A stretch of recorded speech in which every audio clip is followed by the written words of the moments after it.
El mundo que encontraron era irreconocible. Cenizas, silencio y ninguno de los rugidos que habían sido la banda sonora de los últimos 165 millones de años. El impacto de hace 66 millones de años no fue el fin de los dinosaurios, sino el filtro más brutal de la historia de la Tierra.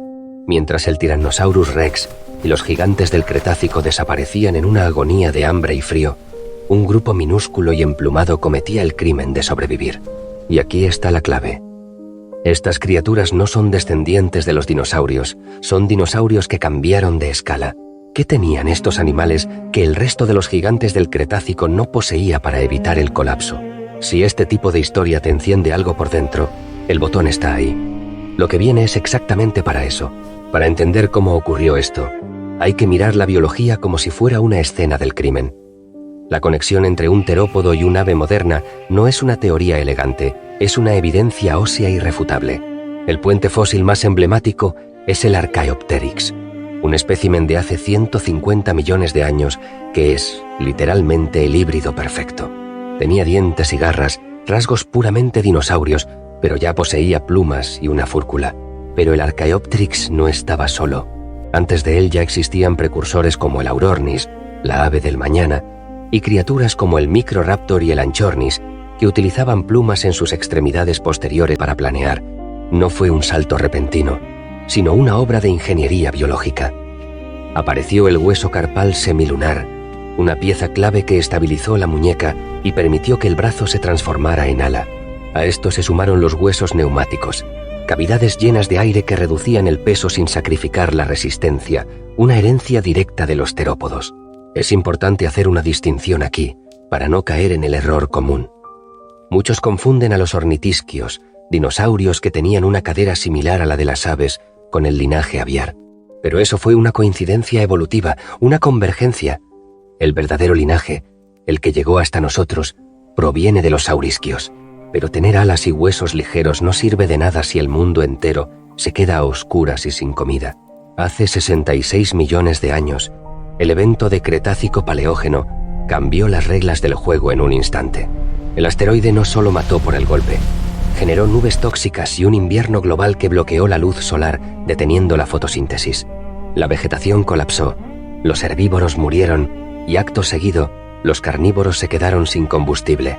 Aquí es donde el tamaño, que durante millones de años fue la mayor ventaja, se convirtió en una sentencia de muerte. Un Tyrannosaurus Rex, con más de 3 metros de altura y una masa corporal masiva, tenía una demanda calórica insostenible. Necesitaba cantidades industriales de carne fresca cada día. Cuando el ecosistema colapsó, la carne de animales muertos hacía tiempo perdió su valor nutritivo. El rey del Cretácico murió simplemente porque era demasiado grande para un mundo que se había quedado sin energía. Mientras tanto, un grupo selecto de dinosaurios emplumados aplicó la estrategia más efectiva de la naturaleza: miniaturizarse y esconderse. Estos sobrevivientes se refugiaron en madrigueras subterráneas, lejos del caos superficial, pero el factor decisivo fue su dieta. En el Cretácico tardío, existían decenas de linajes de aves primitivas, incluidos los Hesperornithiformes, pero casi todos desaparecieron. Solo cruzaron la línea aquellos que podían alimentarse de semillas, raíces y organismos fosoriales. Las semillas fueron el búnker biológico del planeta. Resistieron el invierno de impacto mientras el resto de la cadena alimenticia se pulverizaba. Fue el cuello de botella más estrecho de la historia. De miles de especies, solo unos pocos granívoros y excavadores sobrevivieron. No ganaron por ser los más fuertes, sino por ser los que podían comer lo que nadie más podía. Una vez que el polvo se asentó y la luz regresó, los sobrevivientes se encontraron con un planeta vacío y una oportunidad sin precedentes. Lo que siguió fue la radiación adaptativa más rápida documentada en vertebrados. En un mundo sin competidores, las aves explotaron en diversidad para ocupar cada nicho vacío. En 66 millones de años pasaron de ser pequeños sobrevivientes asustados a dominar el cielo y la tierra, diversificándose desde el colibrí, que pesa apenas 2 gramos, hasta el avestruz, que alcanza 150 kilos. Pero no todas se quedaron pequeñas. En el Eoceno, el trono del Tyrannosaurus Rex fue reclamado por el Gastornis, un ave de 2 metros de altura y 110 kilos, que durante 20 millones de años fue el depredador dominante de la Tierra. La evolución llevó estas especializaciones al extremo.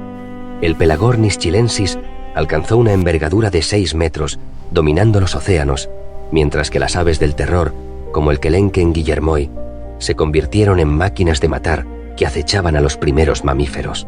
Esta transformación fue tan completa que olvidamos que el instinto del dinosaurio sigue vivo en el jardín de nuestra casa. Hay algo más en esta historia que la mayoría de la gente no conoce. Es lo que más me costó procesar cuando lo leí en los estudios sobre etología aviar.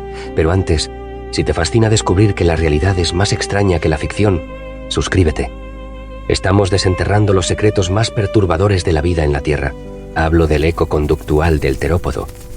A menudo pensamos que las aves son criaturas delicadas o simplemente asustadizas, pero si observas a un colibrí defendiendo su territorio con una agresividad maníaca, o la fiereza con la que un pavo puede perseguir a un humano, no estás viendo un rasgo de ave. Estás viendo un remanente etológico de los dinosaurios carnívoros. Heredaron la fúrcula, que hoy llamamos ingenuamente el hueso de la suerte, pero también heredaron la agresividad territorial y la combatividad. El colibrí no es solo un ave pequeña, es un terópodo miniaturizado que conserva la misma chispa combativa que sus ancestros de varias toneladas. Es una paradoja biológica, la apariencia de un pájaro, pero el software de un depredador del Cretácico.